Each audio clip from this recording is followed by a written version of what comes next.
Life और mutual funds में long term सोचना सही है। मैंने फिक्र नहीं, तैयारी की है म्यूचुअल फंड्स के साथ। हमारा काम है म्यूचुअल फंड्स में इन्वेस्टेड रहना। సిప్ అంటారు సిస్టమాటిక్ ఇన్వెస్ట్మెంట్ ప్లాన్.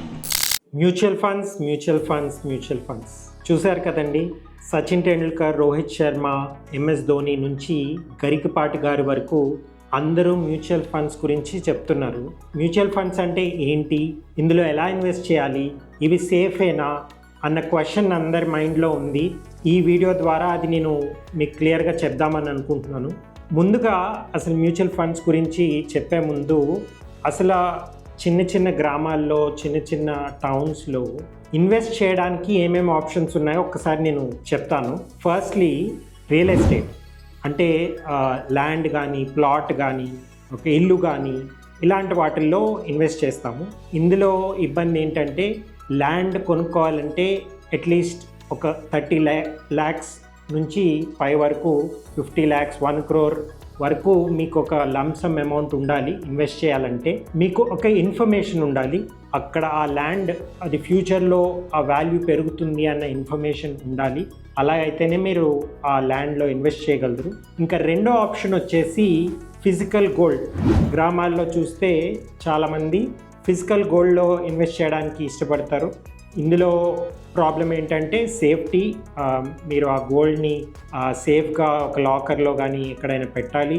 అది మెల్లమెల్లగా గ్రో అవుతుంది దాని వాల్యూ. కానీ చాలామంది దీన్ని అమ్మడానికి ఇష్టపడరు. యూజువల్గా గోల్డ్ని అమ్మేసి మళ్ళీ గోల్డే తీసుకుంటారు, వేరే దానికి ఖర్చు పెట్టడానికి ఇష్టపడరు.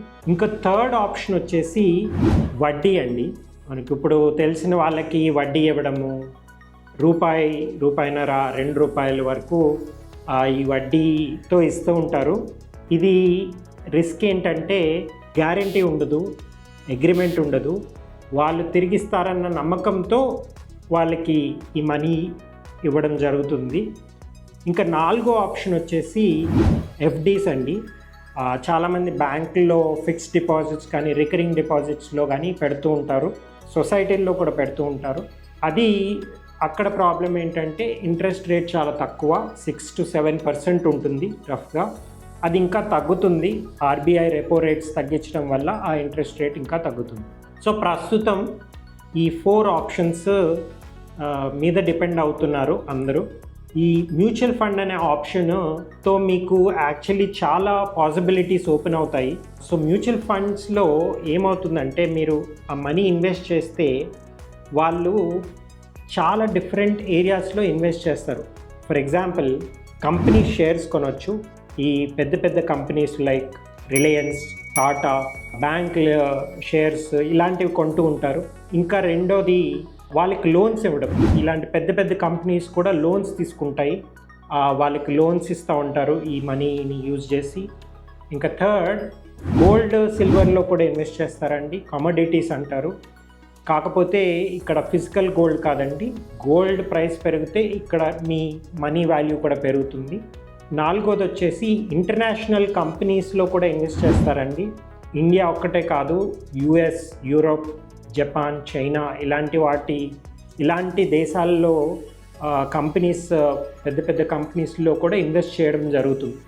సో ఈ మ్యూచువల్ ఫండ్ అన్న ఆప్షన్తో మీకు ఈ ముందు చెప్పిన ఈ వడ్డీ కానివ్వండి, ల్యాండ్ కానివ్వండి, ఫిజికల్ గోల్డ్ కానివ్వండి, ఎఫ్డీస్ కానివ్వండి, ఈ ఆప్షన్లు ఒక్కటే కాకుండా మీకు ఒక కొత్త ఆప్షన్ మీకు అవైలబుల్ అవుతుంది. ఇప్పుడు చాలామందికి ఒక క్వశ్చన్ ఉందండి, అసలు ఇది సేఫా మ్యూచువల్ ఫండ్స్లో ఇన్వెస్ట్ చేయడం? సో నేను ఒక స్టాటిస్టిక్ చెప్తా అండి. ఇప్పటి వరకు మ్యూచువల్ ఫండ్స్లో 80 లక్షల కోట్లు ఇన్వెస్ట్ చేశారండి. ఇప్పుడు నేను మాట్లాడుతుండగా 2025లో. ఇంకా సెకండ్ వచ్చేసి ఒక గవర్నమెంట్ బాడీ ఉంది ఇండియాలో, దాన్ని సెబీ అంటారు. ఈ సెబీ అన్న బాడీ కాన్స్టెంట్గా మానిటర్ చేస్తుందండి ఈ ఫండ్స్ని అప్రోప్రియేట్గా యూటిలైజ్ చేస్తున్నారా లేదా అన్నది. ఇంకా థర్డ్ది, మీరు బ్యాంక్స్లో మనీ పెట్టుకుంటారు, బ్యాంక్స్లో ఎఫ్డీస్లో మనీ పెట్టుకుంటారు. ఈ బ్యాంక్సే మ్యూచువల్ ఫండ్స్ని కూడా క్రియేట్ చేశాయి. ఒక ఎస్బీఐ మ్యూచువల్ ఫండ్ ఉంది, ఒక హెచ్డిఎఫ్సి మ్యూచువల్ ఫండ్ ఉంది, ఒక ఐసిఐసిఐ మ్యూచువల్ ఫండ్ ఉంది. సో మీరు బ్యాంకుల్లో పెట్టే బదులు ఈ మ్యూచువల్ ఫండ్స్లో పెట్టొచ్చు, ఎందుకంటే ఆ రిటర్న్ అన్నది చాలా బాగుంటుంది ఎఫ్డీస్తో కంపేర్ చేస్తే. ఇప్పుడు అది ఎలా ఇన్వెస్ట్ చేయాలి అన్న క్వశ్చన్ వస్తే 2 విధాలుగా చేయొచ్చండి. ఒకటి లంసమ్ అంటే మీకు ఒక 10 lakhs కానీ 5 lakhs కానీ 1 lakh కానీ అట్లా లంసమ్ ఉంటే మీరు ఒకేసారి ఇన్వెస్ట్ చేయొచ్చు. లేదా ఎస్ఐపి అంటే సిస్టమాటిక్ ఇన్వెస్ట్మెంట్ ప్లాన్. ప్రతి మంత్ కానీ ప్రతిరోజు కానీ ఇంతింత అమౌంట్ అని ఇన్వెస్ట్ చేయొచ్చు. అది మినిమం ఇన్వెస్ట్మెంట్ వచ్చేసి 1000 రూపీస్ నుండి కూడా చేయొచ్చండి. సో ప్రాబ్లం ఏం లేదు. మీరు ల్యాండ్ కానీ ప్లాట్ కానీ ఆ ఇన్వెస్ట్మెంట్ సైజ్ చాలా ఎక్కువ ఉంటుంది కాబట్టి మీరు నెల సేవ్ చేసే మనీని ఇట్లా మ్యూచువల్ ఫండ్లో ఇన్వెస్ట్ చేసుకుని ఆ వాల్యూని పెంపొందించుకోవచ్చు. ఇంకా ఈ మ్యూచువల్ ఫండ్స్లో ఇన్వెస్ట్ చేయడం వల్ల లాభాలు ఏంటి అని కూడా ఒక క్వశ్చన్ ఉందండి. మెయిన్ పాయింట్ ఏంటంటే ఇది ఎఫ్టీ కన్నా బెటర్ రిటర్న్స్ ఉంటుందండి. ఈజీలీ ఒక 2 to 3% ఉంటుంది. మీరు ఎక్కువ ఇయర్స్ ఉండగలిగితే అది ఇంకా పెరిగే ప్రాబబిలిటీ పెరుగుతుంది. ఇంకొకటి ఏంటంటే ట్యాక్సేషన్. ఎక్కువ ట్యాక్స్ స్లాబ్ ఉన్న వాళ్ళకి ఫిక్స్డ్ డిపాజిట్స్లో మీరు ఇన్వెస్ట్ చేసినట్లయితే అందులో వచ్చిన రిటర్న్స్ ట్యాక్స్ కట్టాల్సి ఉంటుంది. అది ఒకవేళ మీరు 30% ట్యాక్స్ స్లాబ్లో ఉంటే 30% వరకు ట్యాక్స్ పే చేయాలి. మ్యూచువల్ ఫండ్స్లో ఆ క్యాపిటల్ గెయిన్స్ వచ్చేసి దాని మీద ట్యాక్స్ 12.5% ఉంటుందండి రఫ్లీ 1 year దాటినట్లయితే. సో అలాగ మీరు సేవ్ చేసుకోవచ్చు ట్యాక్స్ని కూడా. ఇంకొకటి మీరు ఎఫ్డీస్ లాంటివి చూస్తే 5 years లాక్-ఇన్ ఉంటుందండి. మీరు 5 years ముందు కనుక తీస్తే మీకు పెనాల్టీ ఉంటుంది. మ్యూచువల్ ఫండ్స్లో అది చాలా తక్కువ ఉంటుంది. 1 year తర్వాత ఇస్తే మీకు ఏం ఎగ్జిట్ లోడ్ ఉండదు. ఫ్రీ ఆఫ్ కాస్ట్ మీరు మనీని బయటకు తీయొచ్చు. ఇంకొక లాభం ఏంటంటే మ్యూచువల్ ఫండ్స్తో ఇప్పుడు మీరు రియల్ ఎస్టేట్ చూసుకున్నట్లయితే మీరు పెద్ద మొత్తంలో రియల్ ఎస్టేట్లో ఇన్వెస్ట్ చేస్తారు. కానీ ఆ మనీ మీకు కావాలనుకుంటే ఆ బయ్యర్ దొరకాలి, ఆ కరెక్ట్ టైంకి దొరకాలి. అది దొరకడం కష్టమవుతుంది.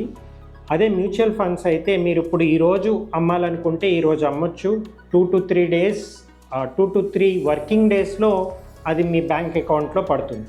సో ఇవి మ్యూచువల్ ఫండ్ లాభాలండి ఎఫ్డీస్ ఇంకా రియల్ ఎస్టేట్తో పోలిస్తే. సో ఇవన్నీ ఎందుకు చెప్తున్నానంటే అండి, ఇందాక నేను 80 లక్షల కోట్లు ఇన్వెస్ట్ చేస్తున్నారు మ్యూచువల్ ఫండ్స్లో అని చెప్పాను కదండి. అందులో మీరు స్టేట్ వైజ్ లిస్ట్ చూస్తే మహారాష్ట్ర టాప్లో ఉందండి. 40% కాంట్రిబ్యూట్ చేస్తున్నారు మహారాష్ట్ర వాళ్ళే. తర్వాత గుజరాత్ వాళ్ళు ఉన్నారు, తర్వాత ఢిల్లీ వాళ్ళు ఉన్నారు. తెలంగాణ ఇంకా ఆంధ్రప్రదేశ్ వచ్చేసి మన తెలుగు రాష్ట్రాల నుంచి చాలా తక్కువ కాంట్రిబ్యూషన్ ఉందండి. 1.8%, అంటే less than 2% ఉందండి ఈచ్ స్టేట్. సో ఈ అవగాహన పెంచాలన్న ఉద్దేశంతో నేను ఈ వీడియో చేస్తున్నానండి. నేను కూడా అంబాజీపేట అనే గ్రామం నుంచి వచ్చానండి. నేను అక్కడ పుట్టి పెరిగాను.